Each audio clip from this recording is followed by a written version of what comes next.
This is Lisa from Mobile Tech Review, and this is the Samsung Galaxy Note 4, the premier phablet, back again for 2014 in its fourth iteration. Still a 5.7-inch display, but the resolution goes up to 2560 by 1440, and we get metal around the sides. A little harder to tell with the white model here because it has a white finish on top, but still it gives it a nice little pleasing design element. Fingerprint scanner on the front, improved camera on the back. We're going to look at it now. So here it is, the Samsung Galaxy Note 4. As ever, a handful, but not that bad. Now, I have pretty big hands, and I'm pretty tall, so take that with a grain of salt. I'm not 5'2", I'm closer to 6 feet tall. Still, it has not gotten any bigger than the Note 3, and in fact, the screen size is the same, 5.7 inches. And honestly, compared to the iPhone 6 Plus, it's actually not so huge after all. Big changes here, small changes here, we'll talk about them all. Same physical home button here we always see on Samsung device. We have little capacitive backlit buttons on the side for multitasking and home that will light up if you touch them, like so, for 6 seconds. Multitasking, you no longer have to have the funny little pull-out thingy on the side anymore. You can still press and hold the back button to get the drawer of multitasking apps to appear, but no more visual clutter there. Difference here is that the fingerprint scanner is embedded in the home button, just like the Galaxy S5 and the Samsung Galaxy Alpha. Alpha was the first one to have metal sides. Check out that review if you haven't already. That's the 4.7-inch Samsung with the classy design. So this guy here gets actual real metal around the edges. Now, a little bit harder to tell on the white model because they have a white finish over the metal, but you still get the chamfered edges. No more faux chrome, no more cheeseball plastic made to look like metal. This is just around the edges of the phone. Very similar to the Alpha that we reviewed. You get the little bumps on each corner here. That actually does help it to not slide out of your hands. It provides little, extra security points. The buttons also are metal, nicer than they ever have been on Samsung phones. Actually, a little bit firmer and a little bit harder to accidentally press, which is a great thing. We got nice little curves here that follow the headphone jack, these little stylistic kind of elements. So definitely an improvement on the aesthetic front. The back is still plastic. The front, of course, is going to be glass. So it's not a unibody metal phone like an HTC phone or like an iPhone. But, there are things to be said for plastic. It doesn't get as cold. It's not as slippery.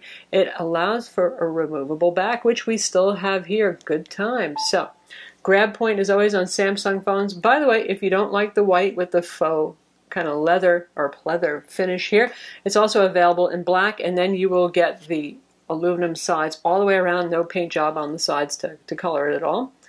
I think they're both actually pretty nice looking phones. Not stunning, not gorgeous, like say the new Moto X 2014 with its variety of colors and finishes, or the iPhone or the HTC, they have a certain clean look. Even the Xperia with its glass look, it's still nice. Different battery from the Note 3. Notice it's tall, kind of narrow, 3220 milliamps, so up from 3200. That's pretty unimportant increase in size. Still a micro SIM card slot, not going with a nano SIM. A phone this big, there's no reason really. Micro SD card slot right there. So all the good things you get from being able to take your back cover off. This is not waterproof, however. There's no inside the cover, those funny little waterproof kind of things that you have like on the Galaxy S5, because this is not waterproof, so no playing in the bathtub with it. At least if you do it very carefully. Speaker still on the bottom, still just average, mediocre, not really very loud. For a phone this big, you think they could have put a bigger speaker in there, but that's just not the way Samsung rolls. And that's our S Pen right there, which is a Wacom Technology digital pen, not just a capacitive stylus. Now on the bottom here we have our micro USB port. Notice it's 2.0, not 3.0. Samsung must have given up on that. I can't blame them. I don't think anybody ever really cared about faster data transfer over a USB cable all that much, and it was sometimes quirky to get it working. The good thing is a quick charge charger comes in the box. That's the one that can get you up to maybe 50% of your battery charge in just 30 minutes with a battery this immense. That's pretty important. And it looks just like the past Samsung chargers, just a little bit taller, and it says quick charge on it. And indeed, it is very quick to charge. 2 microphone holes down here. Volume controls are on the side with a little depression in between, so you can actually feel which is which with your finger. Very intelligent little thing to do there. Headphone jack obviously up top right there. There's our IR window. We still have Samsung's watch on and the AV remote control on this. And on this side, just the power button.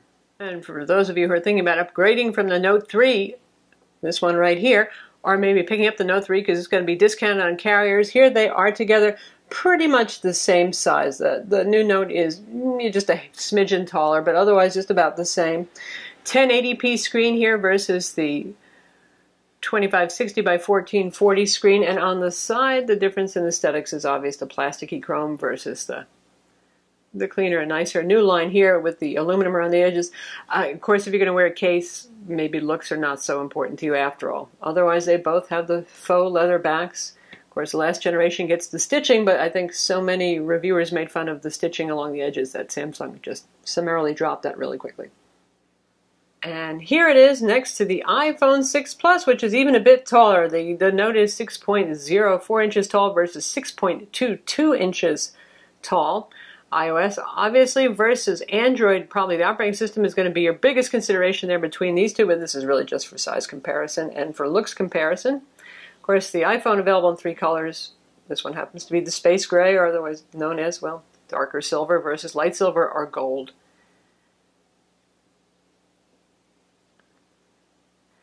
Pretty close in weight, really not a big difference there. And here we have the little old Samsung Galaxy S5, 5.1-inch phone, so you get the idea, and the difference in size, difference in styling. This has a curve around the back, whereas straight-sided styling with our Note phone, and from the front view, you get the idea of the size difference right there if you're trying to consider which of these two that you want. Notice the edges of the Samsung Galaxy Note 4 look almost like curved glass right there. Now, when you feel it with your finger, it's not so much, but there's actually a bevel of plastic underneath the front here that gives the illusion of a bevel. So it looks pretty nice, but it feels very flat if you put your finger on it. Some conundrum about the whole, somebody fit a business card here along the top edge, Samsung, that says it's designed to have a little gap there and it may change. We could not possibly fit a business card in that gap right there. If you look at it, yeah, you're going to see it, and there's like no gap at the bottom edge in comparison, but nothing that I'm concerned about. Up front here we have a 3.7 megapixel selfie camera now, so you get better quality there, and it also does wide angle, and there's a bunch of little tricks there, including sort of like a stitched together panorama to kind of capture more of the scene that you were in. Earpiece up top over here. We really didn't have any problems with outgoing audio quality, as ever, despite the fact the phone's pretty big, and if you hold this up to your ear, the microphones might not be aligned with your mouth, but worked fine for us. Voice quality in this has been good. Not stellar, not stunning, but it has been good, certainly pretty good. So no complaints there. Data speeds, this is the AT&T model. Obviously, you probably saw the logo on the back. And par for the course, they have very good coverage here in the Dallas area, and we saw up to 55 megabit per second downloads and around 11 megabit up. So, yeah, good times there. It's available on all major carriers, Verizon, Sprint, T-Mobile here in the U.S. That means there'll be some smaller carriers having it as well. And, of course, overseas, you guys will get this as well. Now, specs for the phone. This is one of the first phones that has the Qualcomm Snapdragon 805 quad-core CPU. That is clocked at 2.7 gigahertz, really 2.65, but let's round up. Samsung certainly does. Adreno 420 graphics, a little performance boost there in the graphics department. 3 gigs of RAM. Now, Samsung and their TouchWiz, they do a lot of software in here. They need that extra RAM. So it isn't just, wow, they're so generous, more than other manufacturers. They kind of really need it. And 32 gigs of internal storage. Yay, that's so good. 16 gigs is so 2013 for your big flagship phone. Also has that micro SD card slot compatible with cards up to 128 gigs in capacity. We have dual band Wi-Fi, AC, NFC, Bluetooth, and the usual GPS on board as well. And of course, it wouldn't be anything if it didn't have a health monitor these days. That's another Samsung thing that they do. Sensor is right here next to the LED flash, and you put your finger on there, and it doesn't just tell you your heart rate anymore. Just that wouldn't be enough. It also does your blood oxygen level. Some of you probably don't even know what that is. When you go to your doctor and they take your temperature and they put the little thingy on your finger, they also measure your blood oxygen level to make sure you have some decent level of fitness and that your lungs are actually working, basically. Make sure you have enough oxygen in your blood.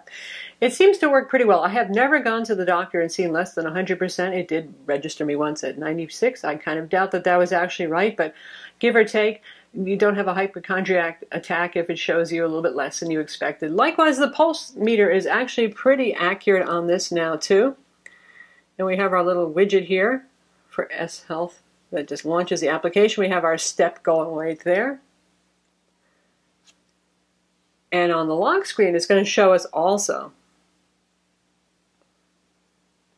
that stuff. So it tells you, again, how to use it. It tells you to put your finger on there. I'll put my finger on there.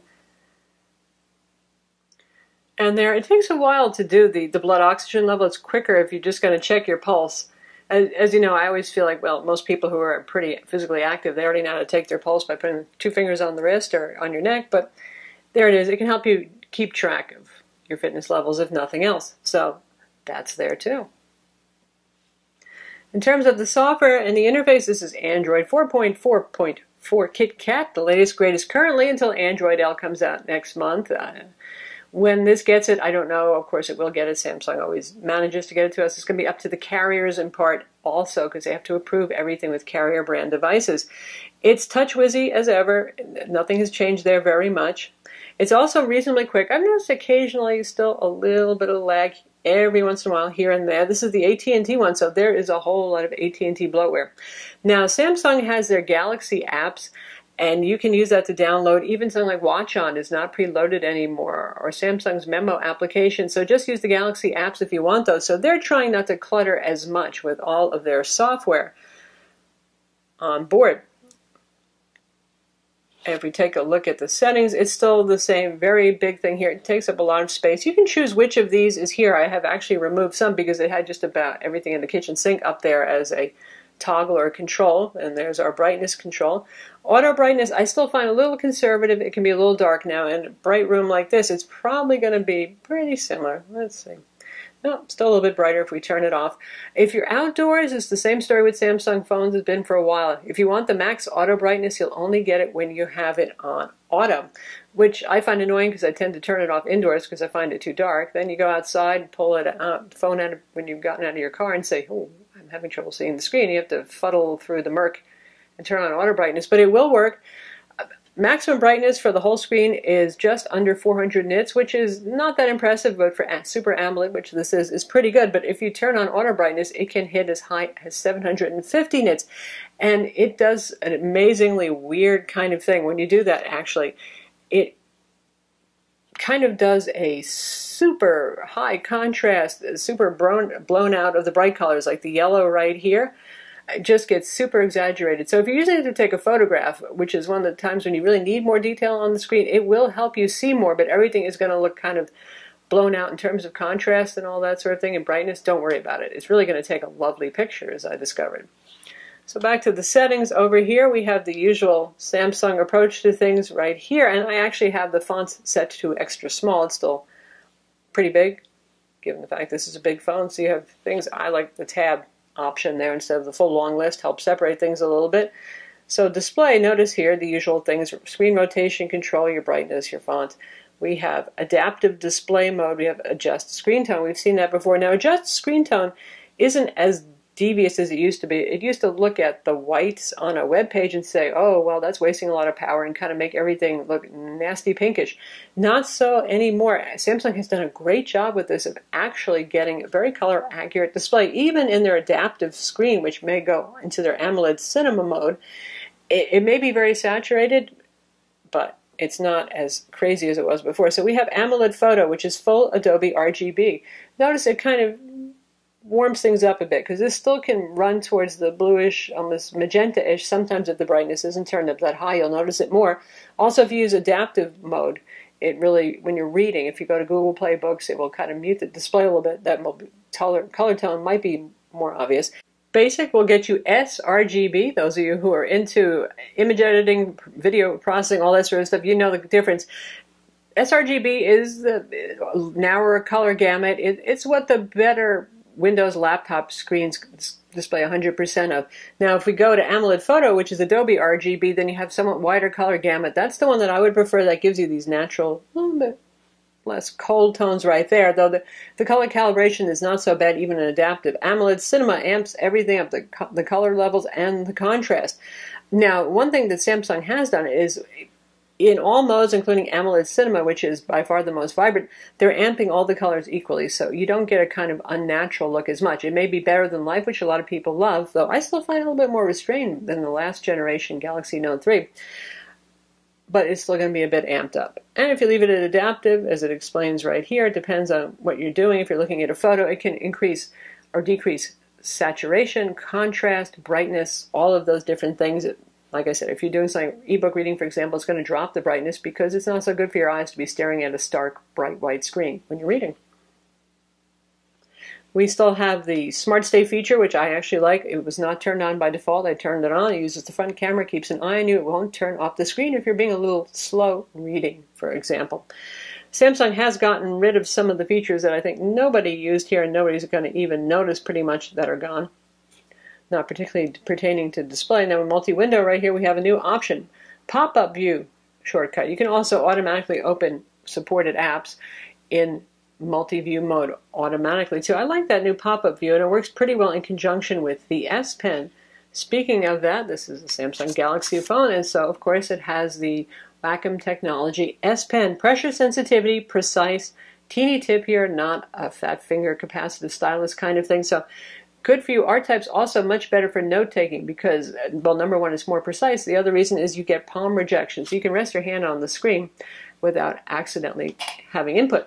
We still have the air command right here, and as you hover, we still have the hover stuff, you see you can do screen write, capture a screenshot and draw on it. You can do image clip, you can do smart select, and you can do action memo. Action memo is the floating little memo application. There it is right there. It gives me a little clue. And it's called Action Memo because if you do something like write out a phone number, and this actually works pretty well, and I have terrible handwriting. You write it, you hit the action circle thingy right over there, and it will offer to make a phone call. Now, it'll show you the number it's going to dial. It doesn't actually hit the dial button for you, so you can make sure it got the number right. You can do things like write yourself a reminder, call vet, and then schedule it as a task. So it's a pretty handy little thing. Close it like that. So if you want to see the multitasking applications, you can still press and hold the back button. We have our Gmail, we have the Chrome web browser, we have Samsung's video player. We have a great desire to go away and hide. Google Playbooks, Maps, Play Movies and TV. The YouTube player is on here, Google Hangouts. S-Note, of course, which is Samsung's pretty good note-taking and drawing application. S-Finder, not as excited by that. Google Play Music. So you can multitask with any of those. So say you want to see the file manager. So there it is. It just does it all by itself. So see, this is a resizable window now, and you can tap right there to do things. You can make it full screen. You can make it even smaller. You can close it up. You can grab it by the resize handle and just resize it, move it around, and say we want to have another application. And you can also use the multitasking interface to do this and just grab a card and throw it up there too. So let's bring up S-Note next.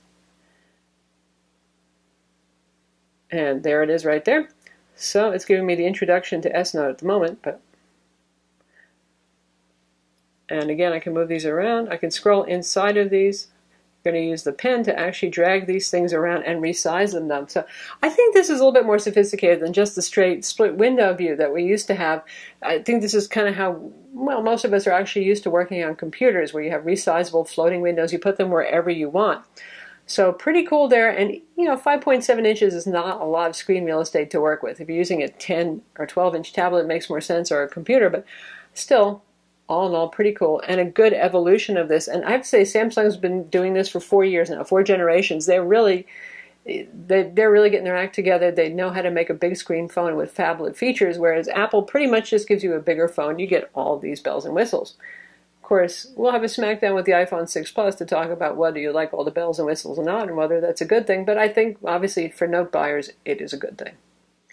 And we'll check out S-Note again, pretty much the same as last generation. You can choose from all these different templates right here, just a blank piece of paper, particularly handy if you want to do drawing, for example, diaries, meeting notes, checklists, schedules, all that sort of thing. We'll go with note paper for this one.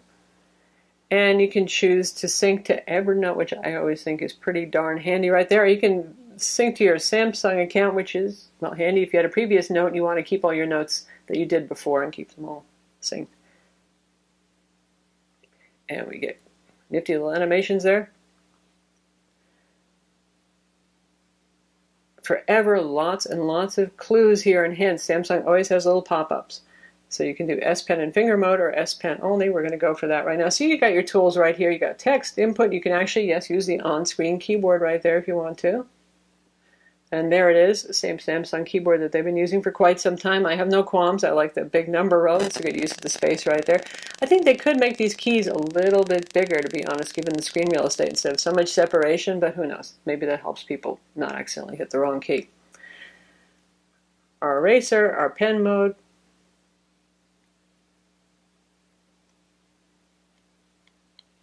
Or I could take a note. And it does a nice job of smoothing out your handwriting and making you think that you're really not as much of a slob when you write as you probably are. And if we use the little dot, dot, dot, which unfortunately is shaped like a cloud, so you might think it's about cloud syncing and services, it's not. You can do something like choose properties, cut, copy, transform into, in this case, usual formula, text, or make my shape even prettier. We're going to go for text and see how it does. Hello world. Yes, it figured it out. So there it is. Note taking. Obviously, you can draw with this too. You can download ArtRage. It's one of the freebies that you can get from Galaxy Apps. And ArtRage is a program that I love a lot on Windows platform. It does okay here. Needs a little fine tuning. And we'll go to ArtRage just so you can see. Of course, there's Alias Sketchbook Pro too. You get the Galaxy edition with this too if you wish. So here we're in ArtRage. I have the pencil selected right now, and you can see the pressure sensitivity if I go light, light, pressing heavy. Now there's a bit of lag. That's the thing I noticed, and hopefully ArtRage is going to address that because my circles are kind of noticeably behind my actions. They do eventually catch up. The parallax, the pen tip alignment is actually pretty good on this. It's a good start. Definitely, I think that they'll improve that. And like I said, you also get Sketchbook Pro on this, which does work with pressure sensitivity. So if you're the art type, works just as well as the Note 3, certainly for art apps. Now, how about synthetic benchmarks? Quadrant, 24,327. Usually we see about 22,000, so a little improvement there from the Snapdragon 805 on to 46,912. Usually we see 42 to 44,000, so 46,900. It's an improvement there too. Not earth-shattering, but it's there. 3D Mark Ice Storm Unlimited, 19,677. Now that's pretty similar to actually what we have seen with other Snapdragon 801 quad-core 2.5 gigahertz models. SunSpider WebKit 425, where lower numbers are better. That's very, very good right there. And Geekbench 3, 1,097 for the single core. Now, not many phones break the 900s for the single core, so that's a nice little bit of improvement. 3214 for the multi-core test. So certainly a competent piece of hardware and enough to drive everything that's going on with the floating window applications, all the stuff, the S Pen actions, monitoring whether you pulled it out, all that sort of thing. By the way, if you can set it, and by default this feature is on, if you happen to leave your S Pen somewhere and walk away, the phone can start beeping to let you know you left your pen behind. So that's a good feature right there. So that big resolution improvement here, how much of a difference does it make? Honestly, I think the last generation Note 3 was pretty darn clear at full HD, 1920 by 1080, but I'll never say no to more pixels. 515 ppi. We're talking so far above what a human eye can discern at 2020 in terms of individual pixels. It gets to be crazy. Now, to be honest, Samsung has to go with a higher resolution relative to LCDs or IPS because this is a Super AMOLED display. It uses diamond pixel layout, fewer subpixels for those of you who get all geeky about displays. So to make sure that the sharpness looks as good and you don't see any color fringing, that extra PPI pixel density really helps. That said, these colors are gorgeous. The blacks, as ever with Super AMOLED, really nice and black. Very sharp text, looks just as nice as the iPhone 6 Plus. And the whites are pretty darn white. No more dingy, bluish, pinkish, whatever on the screen. So it is quite nice. And here we have Google Playbooks, and really, again, beautiful text. Even though I have the point size set pretty small there, very easy to read, very sharp. In person, the whites look pretty darn white. It automatically does dim the display a little bit and increase contrast. That's what it does with Google Playbooks when you have Samsung's adaptive display turned on there, but it's nice. It's really nice.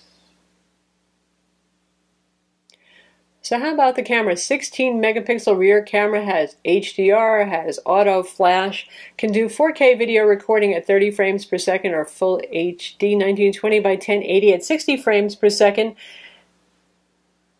And we have all these here. Rear camera selfie, just in case you find the front resolution at 3.7 megapixels, just not quite sufficient right there. Selective focus, actually that works pretty well. It does background defocusing, and the only drawback is you have to hold the phone still for a period of time. It's sort of like the way the Galaxy S5 is when you take low light pictures. You know how it made you hold the phone still for a long time? Panorama mode, manage modes, download more modes. One nice thing about Samsung is here they keep it simple. We don't have a whole lot of stuff on the screen to confuse you. You've got HDR control right there. You can actually decide what things are going to be on that side. And if you want to get to all of your settings, there they are. So you got ISO, exposure value, tap to take a picture, metering modes, all these sorts of things are still available, so lots of manual control, which is nice as well. Obviously here, if you want to shoot video, you just tap the video button instead and it'll switch to doing that. You can switch your front mirror cameras. You can access gallery right there, and let's take a look at some. After we're done with this, we're going to splice in some 1080p footage that we shot with the phone, and you can see hear the audio quality, which is actually very good. The colors are a little bit ultra zingy, but other than that. So this is a photo I took with background defocus. This looks like something I would have taken with an SLR. I'm actually really impressed with this. We didn't have that much distance right here from some of the background elements. You need a couple of feet, but still, it looks just very nice and pin sharp here on the front. So pretty impressed. Flowers, not so much that this is a gorgeous composition, but you can see the usual problem with some blooming on reds. That is not unusual with phone cameras and even some point-and-shoot cameras. Normal with our little Buddha right there. And yes, he has a chip on his nose. That's not overexposure on his nose right there without the background defocus effect. And if we zoom in, you can see all sorts of detail, the patina, his poor chip nose. You can even see his teeth pretty clearly. So it's done a nice job there, and a lot of detail in the rocks as well. Backyard shot, very sharp. The water, you can see the ripples on it there. And if we look at the grass, that's something that usually gets painted on. And it's just a teeny bit painterly, but really more detail than you see in a lot of camera phones. So it really gives good competition to the iPhone. Now, here is a not really well-lit shot of our cute little kitty right there. And it's not that bad. Actually, the cat looks pretty good, and there's a lot of detail there. So it's an improvement for Samsung. There is noise in this wall. In fact, the wall just blacks out completely. It is a dark green kind of wall. So, as a low-light camera, it's gotten better, certainly from the Galaxy S5 and the Galaxy Note 3. It's still not quite there as a top low-light camera. But in good lighting, yeah, it's nice. So here we are shooting 1080p video with the Samsung Galaxy Note 4. The stabilization looks pretty good on this. We're moving in and out of the sun, and it's handling that pretty well. And audio quality recording is pretty good as well. All right, now we're in Asphalt 8, a demanding 3D racing game. Oh, it looks nice. Really nice. Sharp and colorful. And it plays pretty smoothly too. Pretty controllable accelerometer. Very good frame rates on this. I'm not seeing a whole lot of frame jumping.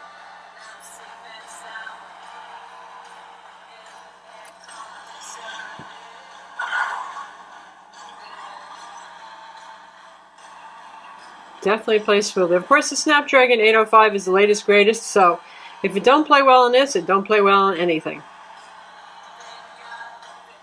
Of course, NVIDIA with their Tegra K1 CPU would say, there's always us too, and that is true, but you won't see that in a phone, given its power and heat requirements. So that's Asphalt 8 on the Samsung Galaxy Note 4. So how has heat on the phone when you're doing like something like, well, just playing Asphalt 8 like we were? Right back here, you're going to feel some warmth. It does not get burning hot. It's cooler than the Xperia Z3 Compact, in fact, which really crams a lot of components there and is under glass versus plastic, which tends to not directly radiate heat as much, so it's not going to burn your hand off. How about battery life? 3220 milliamp battery, that's pretty big capacity, but Samsung has also put the Snapdragon 805 in here and increased the display resolution. We're still testing battery. We've been using this for a couple of days, and so far it seems like for average use, some web browsing, obviously playing music with the screen off, watching a couple of YouTube videos, pretty similar to the Note 3, which isn't a surprise there. They're managing the increased resolution very well. Also, the Snapdragon 805 is even more power efficient, particularly when using LTE. LTE used to actually drain more power than Wi-Fi with the Snapdragon, and now that's not the case. You can actually sometimes get better gas mileage, so to speak, on LTE than Wi-Fi. Things that use the screen heavily, like playing, well, Asphalt 8 like we just did, you can really notice the power drain. Playing streaming video depends on your brightness. If you have brightness, say, set to about 2/3 of maximum and you're not using auto brightness there, you can watch the battery go down, 10% in an hour easily enough, maybe even 15%. Still, all day, yes, it'd be pretty hard to kill this in less than a day. There's just that large a battery in here, and that's a good thing. And you can check out our written review in a couple of days, and you will see how our final analysis is after we've done some more battery tests. Now, all of our battery tests are real-life tests. Synthetic benchmark for battery are never really tell the story of using it. A lot of phones do well or poorly sometimes in a synthetic benchmark, whereas in real life they can be quite different from that. But so far, clearly, it's going to be an all-day phone. Is it going to be a 2-day phone? I'm still not so sure. Now, that gets to an interesting thing. There's also, overseas, not here in the US, there's a Samsung Exynos CPU version of this, the ones that don't have LTE integration, generally speaking, because Qualcomm makes the LTE radios, Qualcomm makes the Snapdragon. So you'll see those in the LTE phones now. I can't speak for the Exynos version of this. We'll just be looking at the Snapdragon 805. But for those of you who are wondering, what's the CPU? I have an Exynos, or I'm ordering one with an Exynos. That explains that. One last bit of software before we sign off is HandCom Office. Now, don't get wildly excited here. This is not the same as on some of the Samsung Pro Series tablets, which looks just like, say, Microsoft Word and Microsoft Excel. It's a smaller UI, and they know that. So, say I want to create a new Word document. This UI is going to be more Spartan. That doesn't mean that there aren't things you can do here. So you can see we've got some basic preferences and stuff like that there, but say I want to get into fonts and formatting. You have a lot of options here, actually object insertion, image insertion, all that sort of stuff too. So it's pretty capable. Obviously you can create documents and not just view them as well. So how much is this guy going to set you back? That really depends on your carrier and your country. Even in the US here we have quite a bit of variation. Most carriers are offering this at $299 with a 2-year contract. And how many of you are still going with the 2-year contract? I don't know, versus one of the monthly payment plan options. Full retail, Verizon is the cheapest right now. It's $700 full retail. T-Mobile and Sprint are at $749. AT&T is charging a hideous $825. Why they are charging so much more for the phone, I don't know. That will affect your monthly payments, whether you're paying full retail or you're paying out in 18-month, a 12-month, a 24-month payment plan. Obviously, your payments are going to be a little higher in AT&T as a result too. And payments for this run somewhere from $35 to $41 a month, depending on your carrier pricing and the duration of your payment plan that you choose. So this is an expensive phone. To think that this is actually more expensive than the iPhone 6 Plus on AT&T is really shocking, just because Apple tends to have the most expensive stuff, though Samsung's going for that high price tag a lot lately too. Anyway, it's a big investment. You can certainly get a nice laptop for that price, and only you know if it's worth it to you, and that goes with any of these high-end phones. One thing you can say about your phone is a lot of us use this way more than anything else. You read on it, you watch movies on this, you stay in contact with friends. So in terms of hours of use, it certainly could be worth it to you. The Samsung Galaxy Note 4 available now on most carriers. Still a fabulous phablet at 5.7 inches rather. It's on the big side, but it's still pretty manageable, and the square sides make it easy to hold on to. You get a really lovely display on this. A very good camera. Low light still could use some work there, but overall, good 4K video recording, good 1080p video recording. Nice multitasking, and the S Pen, of course. I'm Lisa from Mobile Tech Review. Be sure to visit our website for the full written review, and don't forget to subscribe to our YouTube channel.